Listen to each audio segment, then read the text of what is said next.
Seahawks committing some money on the defensive side of the ball, which should put a smile on Brock Hewart's face, who's made it a point to say he didn't want to see another cent in free agent money spent on that side of the ball. And they just committed $18 million guaranteed to Demarcus Lawrence, a 3-year deal worth up to $42 million. This according to Tom Pelissero. So yeah, adding to the defense with a guy who's been good. He's older in NFL years. See what he's got left in the tank, and then they also had a wide receiver in Marquez Valdez-Scantling. They signed him to a 1-year deal. So yeah, and they spent around $5 million on Scantling. Yeah. He's. I mean, we can talk more about it. You guys can text in, by the way, 866-979-3776, powered by Mac and Jack's Brewing Company. Yeah, we can talk about those moves. Certainly, I told you there. For that kind of money, I don't know what Tyler Lockett's going to get, but I'd rather have him. Yeah, I don't know that he would play for $5 million. We'll see what his market value is. Somehow that makes me think he wants more. Yeah. Because why wouldn't they sign him back? They love Tyler.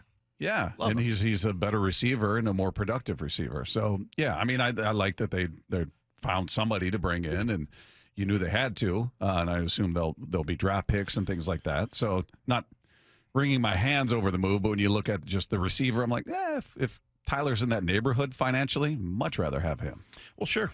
Yeah, no question. We all love Tyler, of course, but yeah, I mean, I guess Scantling has pretty good quicks, and we'll talk later about what this offense is going to need as far as receivers go. Demarcus Lawrence, I guess it's a surprise, right? I mean, he's spent his entire career with the Cowboys. He's a second rounder, and that year that we saw Hard Knocks, there was an intersection there with Dirty.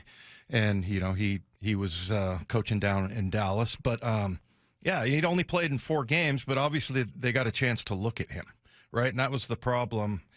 Well, obvious, I guess. They got a chance to look at him because that's what they require. They have to look at him first and know, and that's what happened with Will Fries is they didn't get a chance to look at him. He didn't want to wait, and so he signed with the Minnesota Vikings. But, it shouldn't be a surprise from the standpoint of, like, last year, the first move they made was D-line, and it was to sign Leonard Williams. So they're going to build up that defensive line, and, it's actually looking pretty good. We still have a first-rounder from last year that has yet to explode. Yeah, we'll see what Lawrence has left in the tank. This will be his 12th season. He's going to turn 33 next month. So, again, young man in life, football life, he's on the older side. So, what's interesting, he only played 4 games, as you said, last year, but he had 3 sacks in those 4 games. Yeah. So he was productive, and you look at his year previous to that, in 17 games, he had 4 sacks. Yeah. So three sacks in 4 games, and then 4 sacks in 17 the year before. He's not a huge sack guy. He had 2 years back-to-back with double-digit sacks. In 17 and 18, he went 14.5, then 10.5. And then his best year outside of that was his second year with 8 sacks. And then he's had 5, 6, 3, 4, 3. So he's not a huge sack guy outside of those 2 years. Yeah, and as far as the medical goes, I don't think there's a more, disgusting injury that heals pretty well, apparently.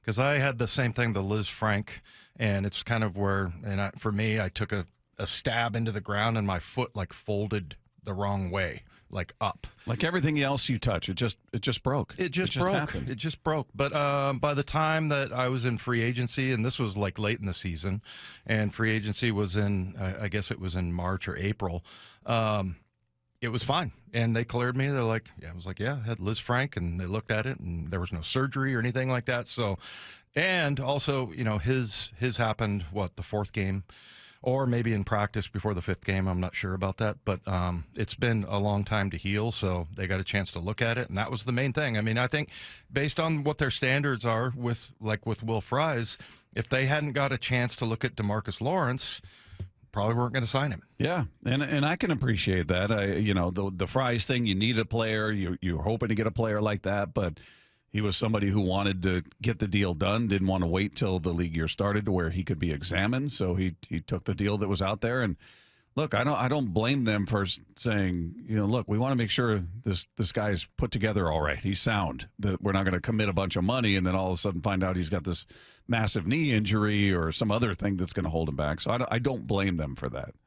Yeah, and we'll talk about this later because John has addressed that specifically. That's a big deal for them. So, yeah, I mean, I think it's not what people want to hear. Probably they want, they're thinking, okay, you just re-signed Jaron Reed, you've got Big Cat, you've got Murphy, you've got two pretty good defensive ends. Re-signed Ernest Jones. Yep, and so, but Josh Jobe. As far as the D line goes, though, I mean, you feel like okay, enough, and now you're gonna add another guy, but that's kind of where. That's the sweet spot for this team. Interesting signing, considering the needs they've got on the other side. They haven't spent on that side outside of the quarterback, obviously, but the biggest pressing need prior to Geno being traded was the line. And we were waiting to see how are they going to address it. Is it going to be a veteran they bring in, a veteran and draft picks, combination of both, exclusive one way or the other? And I would imagine they'll still find a veteran out there that they like. I know they signed, he's a swing type. He kind of is the new Stone Forsythe. I'm blanking on his name. Is it Jones? Oh, Josh Allen. Not Josh Allen. It's like Josh Jones. Josh Jones. Is that it, Lefko? Even I'm blanking on his name. Yeah. Yeah. Well, you know why? Because it's just so common. Yeah. His name should be Jones. Tom Smith. Exactly. Yeah, Josh Jones. Yeah. Yeah. Very So common name. he kind of becomes your new Stone Forsythe, your depth guy. Can I just go on the record that I got the name before Lefko? It's a monumental event whenever that happens. That's a proud day for you. But yeah, I mean, look, that's they have their ideas of who they're going to take and what they're going to do, and I think for most fans, again, they're probably like, well, where do we need the most help? But yeah, they're building. It certainly looks like a really strong defensive line. How does he fit? Like, who's he taking reps from? Is he going to be taking? Because you made a commitment, $18 million. This isn't a flyer on a veteran. The Scantling. He's a guy. You're spending $5 million, and I'm throwing around millions like they're nothing. But in football dollars, that doesn't represent a huge commitment or expectation that comes with it. Whereas this represents a little more expectation and more of a commitment. It's a multi-year deal. So who does he?